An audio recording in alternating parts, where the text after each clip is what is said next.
അസ്സലാമു അലൈക്കും വറഹ്മത്തുള്ളാഹി തആല വബറകാതുഹു. പ്രിയമുള്ളവരെ, ആവശ്യങ്ങളും ആഗ്രഹങ്ങളും നേടിയെടുക്കാൻ ഒരുപാട് ഇഫക്റ്റീവായ ടിപ്സുകൾ ഈ ചാനലിൽ ഞാൻ ഇട്ടിട്ടുണ്ട്. നമ്മുടെ ഉദ്ദേശങ്ങൾ വളരെ വേഗത്തിൽ പൂവണിഞ്ഞു കാണാൻ എല്ലാവർക്കും വളരെ ഈസിയായി ചെയ്യാൻ പറ്റുന്ന മറ്റൊരു ഖുർആനിക ടിപ്സാണ് പറയുന്നത്. വീഡിയോ എല്ലാവരും ശ്രദ്ധിച്ചു മനസ്സിലാക്കി കാണുക. എല്ലാവർക്കും ഉപകരിക്കുന്ന ആത്മീയ ഒറ്റമൂലിയാണ് പറയുന്നത്. ഈ സൂറത്ത് ഈ രൂപത്തിൽ ഓതിയാൽ ഉടനടി ഫലം ഉറപ്പാണ്.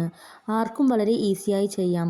അത്ഭുതകരമായ മാറ്റം കാണാം ഇൻഷാ അല്ലാഹ്. വിശ്വാസത്തോടെ ചെയ്യുക. ഇനി ചൊല്ലേണ്ടത് എന്താണെന്ന് പറയാം. അതിനു മുൻപ് ചാനൽ സബ്സ്ക്രൈബ് ചെയ്യാതെ ആരെങ്കിലും കാണുന്നുണ്ടെങ്കിൽ വീഡിയോ ഉപകാരപ്പെടുകയാണെങ്കിൽ ചാനൽ സബ്സ്ക്രൈബ് ചെയ്യാൻ മറക്കല്ലേ. ആവശ്യങ്ങളും ആഗ്രഹങ്ങളും നേടിയെടുക്കാൻ ഈ സൂറത്ത് പറയുന്ന രൂപത്തിൽ ചൊല്ലിക്കോളൂ. പരിശുദ്ധ ഖുർആനിലെ 73-ാമത്തെ സൂറത്തായ സൂറത്തുൽ മുസമ്മിലാണ് ചൊല്ലേണ്ടത്. 20 ആയത്തുള്ള ഒരു ചെറിയ സൂറത്താണിത്. ചൊല്ലാൻ വളരെ ഈസിയാണ്. നബി സല്ലല്ലാഹു അലൈഹി വസല്ലമ തങ്ങൾ പറഞ്ഞു, ഈ സൂറത്ത് പതിവാക്കിയാൽ ഇഹത്തിലെയും പരത്തിലെയും പ്രയാസങ്ങളെ അള്ളാഹു ഉയർത്തിക്കളയും. അതുകൊണ്ട് ഈ സൂറത്ത് ഓതാൻ എല്ലാവരും ശ്രമിക്കുക. ഇത് ചൊല്ലിയാൽ നമ്മുടെ എല്ലാ പ്രയാസങ്ങളും അള്ളാഹു എടുത്തു കളയുന്നതാണ്. ഒരുപാട് മഹത്വം നിറഞ്ഞ സൂറത്താണിത്. പതിവാക്കി വരുന്നവർക്ക് ഒരുപാട് ഗുണഫലങ്ങളും ആവശ്യങ്ങളും നേടിയെടുക്കാം. മനസ്സിൽ എന്തെങ്കിലും മുറാദ് ഉണ്ടെങ്കിൽ ആ ഉദ്ദേശം മനസ്സിൽ കരുതി സൂറത്തുൽ മുസമ്മിൽ ഓതുക. ഓതേണ്ട രൂപം ശ്രദ്ധിച്ചു മനസ്സിലാക്കുക. സൂറത്തുൽ മുസമ്മിൽ എന്ന് പറയുന്നത് ബിസ്മില്ലാഹിർ റഹ്മാനിർ റഹീം യാ അയ്യുഹൽ മുസമ്മിൽ ഖുമിൽ ലൈലി ഇല്ലാ ഖലീലാ എന്ന് തുടങ്ങുന്ന സൂറത്താണ്. 20 ആയത്തുള്ളൂ ആകെ. ഒരു ചെറിയ സൂറത്താണിത്. ആദ്യം സുബഹിയുടെയും അതിൻ്റെ സുന്നത്ത് നിസ്കാരത്തിൻ്റെയും ഇടയിൽ സൂറത്തുൽ മുസമ്മിൽ ഒരു തവണ ഓതുക. സുബഹിയുടെ സുന്നത്ത് നിസ്കാര ശേഷം ഓതണം.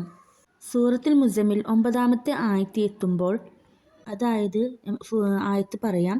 ബിസ്മില്ലാഹിർ റഹ്മാനിർ റഹീം റബ്ബുൽ മശ്രിഖി വൽ മഗ്രിബി ലാ ഇലാഹ ഇല്ലാ ഹുവ ഫത്തഖിദ്ഹു വകീലാ. ഈ ആയത്ത് ഓതിക്കഴിഞ്ഞ ശേഷം ഹസ്ബുനല്ലാഹു വനിഅമൽ വക്കീൽ എന്ന ദിക്ർ 25 തവണ ഓതി പൂർത്തീകരിക്കുക.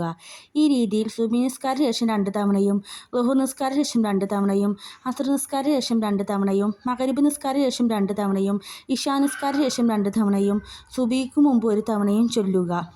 ടോട്ടലി 11 തവണയാണ് ചൊല്ലേണ്ടത്. സൂറത്തുൽ മുസമ്മിൽ ഓതുക.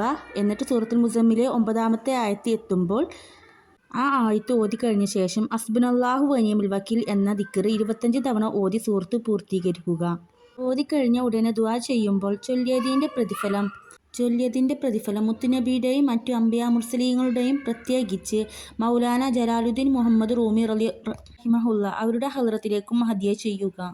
ഈ രൂപത്തിൽ സൂറത്തുൽ മുസമ്മിൽ ഓതി പൂർത്തീകരിച്ച് ദുആ ചെയ്താൽ അവൻ്റെ എല്ലാ ഹലാലായ ഉദ്ദേശങ്ങളും ആഗ്രഹങ്ങളും വളരെ വേഗത്തിൽ പൂവണിഞ്ഞു കാണും ഇൻഷാ അല്ലാഹ്. ചെയ്യാൻ റബ്ബ് തൗഫീഖ് ചെയ്യട്ടെ. ആമീൻ. അസ്സലാമു അലൈക്കും വറഹ്മത്തുള്ളാഹി തആല വബറകാതുഹു.